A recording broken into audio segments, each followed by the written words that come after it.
প্রতিদিন নতুন নতুন ভালোবাসার গল্প পেতে আমাদের চ্যানেলটি সাবস্ক্রাইব করে বেল বাটনে ক্লিক করুন।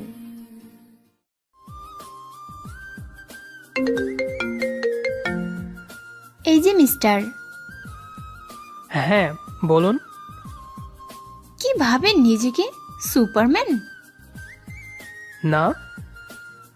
তবে কি আপনি স্পাইডারম্যান? না, তাহলে আপনি কি? আমি ব্যাটম্যান। ওয়াক থু! কেন, কি হলো? তিনটা তো একই। মানে কি? স্পাইডারম্যান আর ব্যাটম্যান এক হলো কিভাবে? তিনজনই তো প্যান্টের উপর আন্ডারওয়্যার পরে। কি মেয়ে রে বাবা, এত কিছু থাকতে সরাসরি আন্ডারওয়্যার? আপনার লজ্জা শরম নাই নাকি? লুচ্চা মেয়ে একটা। না নাই, লজ্জা শরম বিক্রি কইরা ফুচকা খেয়ে ফেলেছি। আল্লাহ, এই মাইয়ারে হেদায়েত দান করো। ওই মিয়া, আমি আপনার কইছি আমার জন্য দোয়া করতে। আর তাছাড়া আপনি বা কি এমন ভদ্রলোক? আমি যথেষ্ট ভদ্র। সেটা তো দেখাই যায়। মেয়েদের পেছনে সারাদিন ঘুরঘুর করেন। আমি মেয়েদের পিছনে ঘুরঘুর করি না করি তাতে আপনার কি?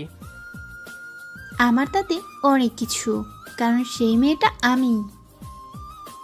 ইয়ে মানে তুমি? মানে আপনি নীলা? অনেকটা অবাকে বনে গেলাম। যে মেয়ের পেছনে আমি সারাদিন ঘুরঘুর করি, যে আমার সাথে আজ পর্যন্ত একটা কথা বলেনি, আমাকে দেখলেই যে মেয়ে তেলে বাগুনে জ্বলে ওঠে, সেই মেয়ে কিনা আমাকে ফোন দিয়েছে।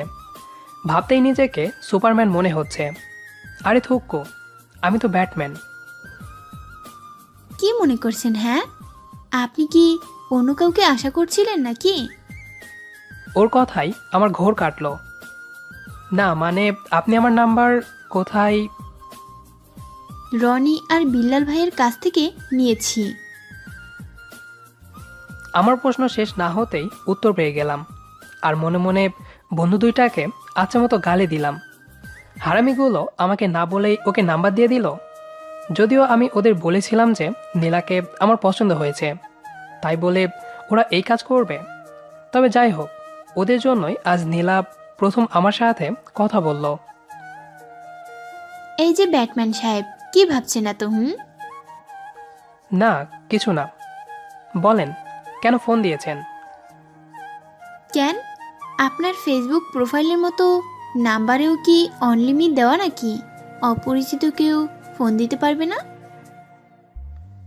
আমি আবারও আবুল বনে গেলাম। এই মেয়ে আমার প্রোফাইলের খবর জানলো কিভাবে? আমি তো নিজের নামে আইডি চালাই না। তাছাড়া নীলা তো আমার নামই জানে না। হচ্ছে কি সব আমার সাথে? এটাও নিশ্চয়ই হারামি দুইটার কাজ। আপনি আমার ফেসবুক আইডি জানলেন কিভাবে? এটাও কি রনি আর বিল্লার কাজ? না, আপনার আইডি আমি আলমগীর ভাইয়ের কাছ থেকে নিয়েছি। বলে কি এই মেয়ে? এরই মধ্যে আমার 3 বন্ধুর সাথে ভাব জমায় ফেলছে। আর হারামিগুলো আমারে কিছুই বলে নাই। আজকে কলেজে গিয়ে ওদের খবর করে দেব। আজ যদিও ওদের আমি ট্রিট দিব ভেবেছিলাম, তা তো দেবই না, উল্টা ওদের পশ্চাৎ দেশে কয়েকখানা করিয়া লাথি উপহার দিব। আচ্ছা ভালো কথা, এখন বলেন ফোন দিলেন কেন? একটা বিষয় জানার জন্য ফোন দিলাম। আচ্ছা, আপনি এই যে সারাদিন আমার পেছন পেছন ঘুরঘুর করেন, আমি কখন কোথায় যাই না যাই তা আপনি জানেন কিভাবে? আমি যেখানেই যাই সেখানেই গিয়ে দেখি আপনি আগে থেকেই সেখানে উপস্থিত। কিভাবে এটা সম্ভব? সেদিন তো আপনাকে ভার্সিটিতে দেখে আমি পুরো অবাক হয়ে গেছিলাম।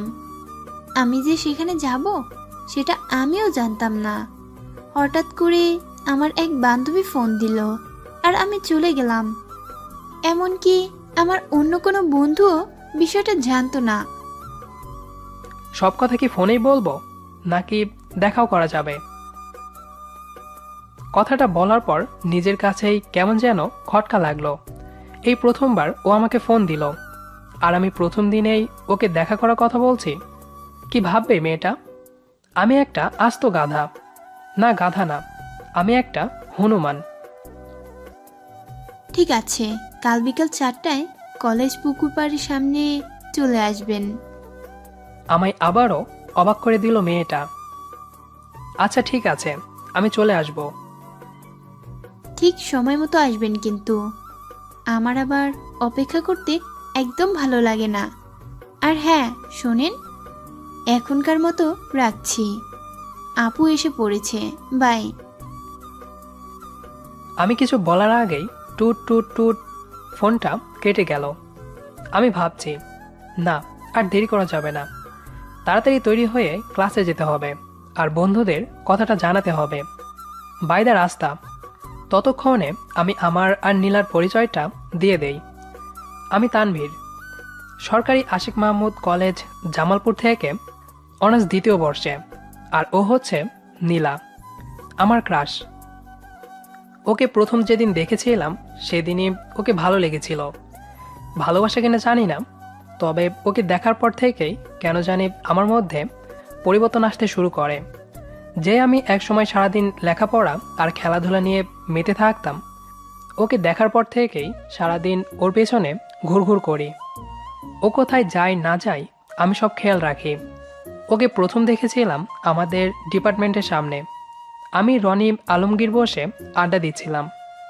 হঠাৎ দেখি নীল কামিজ আর সাদা সালোয়ার পরা একটা মেয়ে আমাদের দিকে আসছে।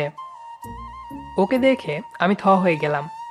আমার মুখের সাইজ তখন এমন হয়েছিল যে আস্ত একটা মুরগি রোস্ট তখন অনায়াসে আমার মুখ দিয়ে ঢুকে যেত। ওকে দেখে আমি মনে মনে জীবনানন্দ দাশের বনলতা সেন কবিতা আবৃত্তি করা শুরু করে দিলাম। চুল তার কবেকার, অন্ধকার দিবিসার নেশা, মুখ তার শ্রাবন্তীর কারুকার্য। বাকিটা আর মনে পড়ছিল না, তাই থেমে গেলাম। যদিও ও এতটা ফর্সা না, ওর গায়ের রং হালকা শ্যামলা, যাকে বলে মিষ্টি রং। চোখে হালকা করে কাজল দেওয়া, কানে ছোট্ট দুল, যদিও ওর নাকটা খালি ছিল। ঘন কালো মাথার আবদ্ধ চুল হাওয়ায় উড়ছিল। সেই নীল সাদার পোশাকে ওকে যেন পুরো সুচিত্রা সেনের মতো লাগছিল, আর নিজেকে মনে হচ্ছিল উত্তম কুমার।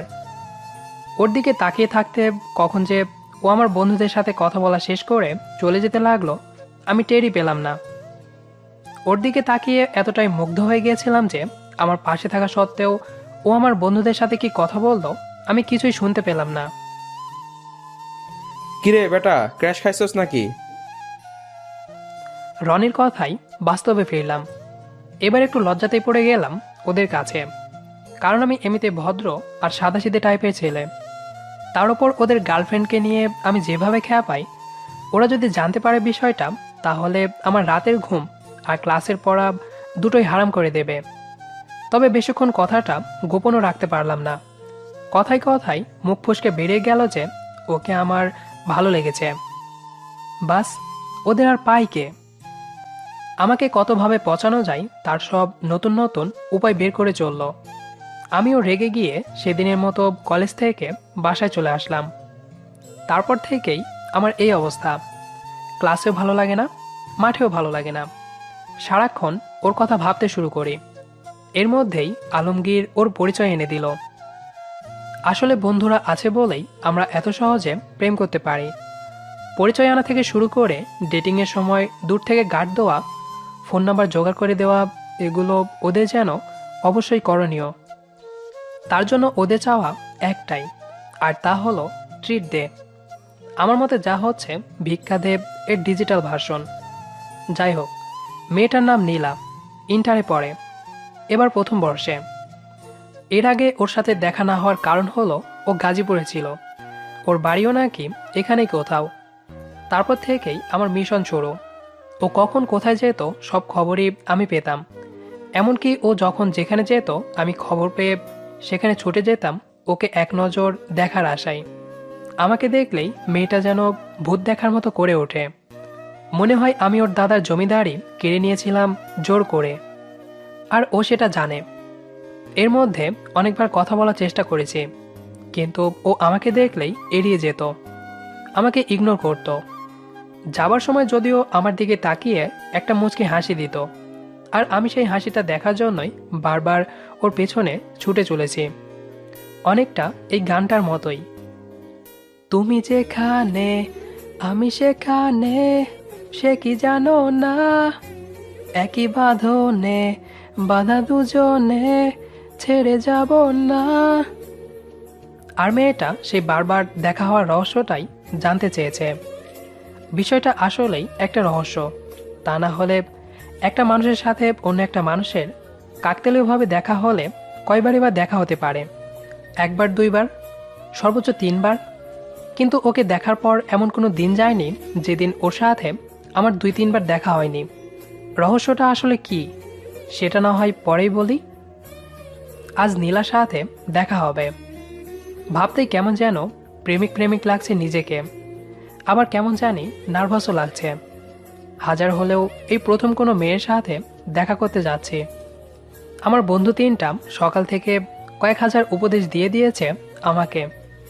তবে মানতেই হবে, এই বিষয়ে আমার থেকে ওদের অভিজ্ঞতা যথেষ্ট বেশি আছে।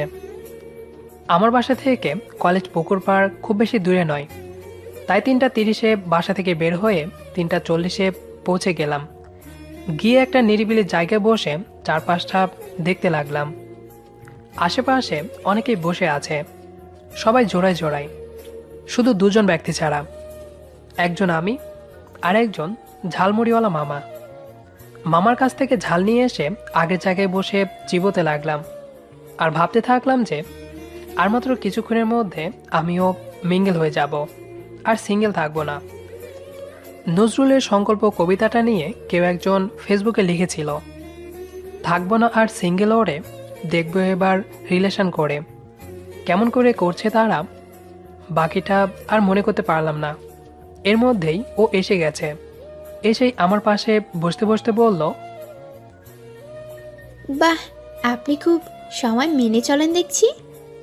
আমার আগে এসে পড়েছেন। আজও একটা হলুদ এবং বাদামি রঙের সালোয়ার কামিজ পরে এসেছে। যদিও আমার পছন্দের রং নীল, তবুও ওকে আজ বেশ লাগছে। আমি হাঁ করে ওর দিকে তাকিয়ে আছি। ও কি বলছে সেদিকে বিন্দুমাত্রও খেয়াল নাই। ও হ্যালো, মুখে মশা ঢুকবে তো।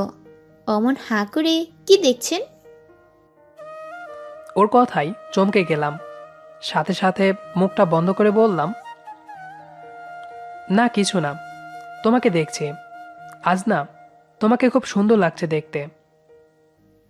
ইস, ঢং কত! আমাকে কেমন লাগছে সেটা আপনি না বললেও চলবে।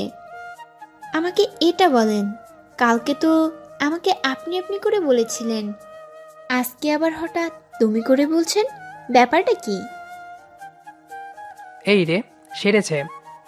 আমি আবার তুমি করে বলা শুরু করলাম কখন থেকে? খেয়ালই করিনি। না, কোনো ব্যাপার না। আমি তো বয়সে তোমার থেকে বড়, তাছাড়া আমি কলেজেও তোমার সিনিয়র, তাই আমি তোমাকে তুমি করে বলতেই পারি। তবে যদি তোমার কোনো সমস্যা না থাকে। কোনো মতে সিনিয়রের কথা বলে বেঁচে গেলাম। যাক, আর কোনো রকম ভুল করা যাবে না, তাহলে শুরু হওয়ার আগেই সব শেষ হয়ে যাবে। আচ্ছা বাদ দেন, আমি আপনাকে কিসের জন্য আসতে বলেছিলাম সেটা মনে আছে? কিসের জন্য যেন? জানা থাকা সত্ত্বেও এমন ভাব নিলাম যেন আমার কিছুই মনে পড়ছে না।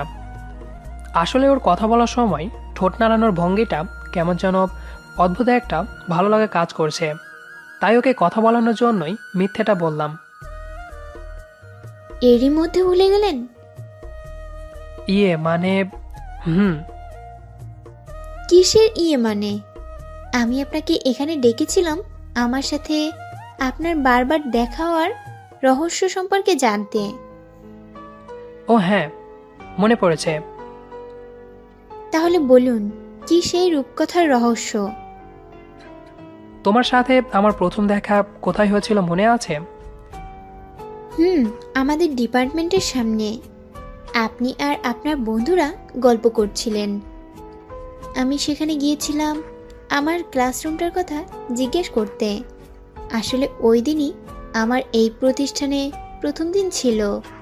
আর আপনি আমার দিকে হাঁ করে তাকিয়েছিলেন।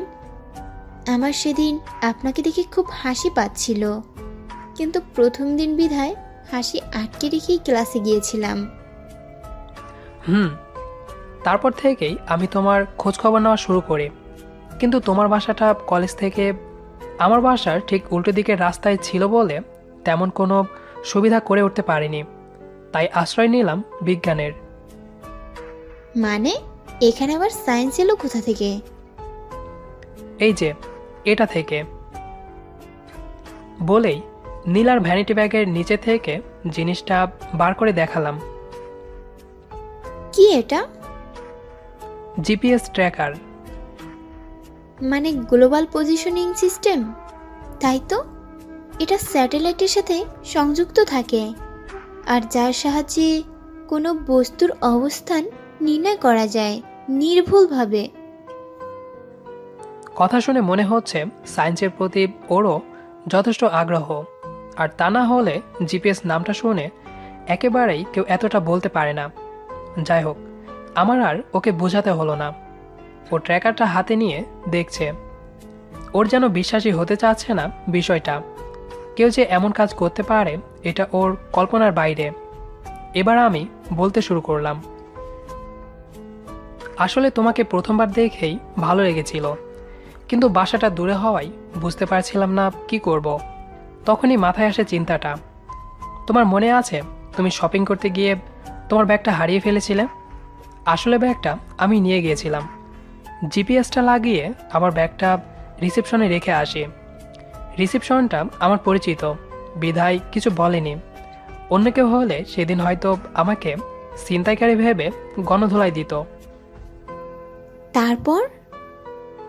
তারপর আর কি, তোমার ব্যাগে রাখা জিপিএসটা আমার ফোনের সাথে আগে ট্র্যাক করা ছিল, ফলে তুমি যেখানে যেতে গুগল মামার কল্যাণে আমি তা জেনে যেতাম, আর নির্লজ্জের মতো সেখানে ছুটে যেতাম তোমাকে দেখার জন্য। কিন্তু তুমি তো আমাকে দেখেই মুখ ফিরিয়ে নিতে। আরে তুমি যে আমাকে পছন্দ করো সেটা রনি ভাই আমাকে আগেই বলে দিয়েছিল। আমি তো তোমার ধৈর্য আর একাগ্রতা পরীক্ষা নিচ্ছিলাম। আমি দেখতে চাচ্ছিলাম তুমি কি আমাকে সত্যি ভালোবাসো, নাকি এটা ক্ষণিকের আবেগ। এই প্রথম মেয়েটা আমাকে তুমি করে বলছে।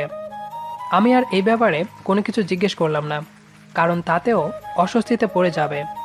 তাছাড়া ওর মুখে তুমি শুনতে পেরে খুব খারাপ লাগছে না।